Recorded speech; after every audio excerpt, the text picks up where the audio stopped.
પોરબંદરમાં બિલ્ડરને ચેક પરત ફરવાના કેસમાં 1 વર્ષની સજા ફટકારવામાં આવી છે. તે ઉપરાંત 12 લાખનો ચેક હતો તેની બમણી એટલે કે 24 લાખ રૂપિયાની રકમ ચૂકવવા માટે પણ હુકમ કરવામાં આવ્યો છે.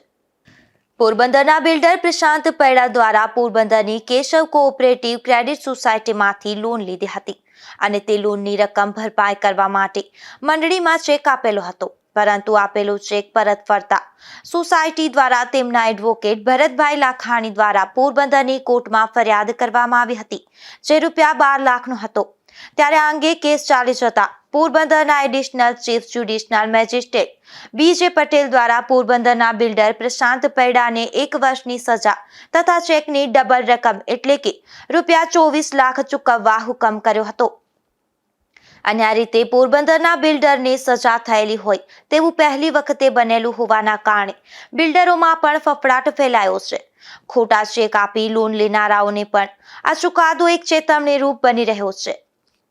નિપુલ પોપટ સાથે અશોક થાનકી, ગુજરાત ન્યૂઝ, પોરબંદર.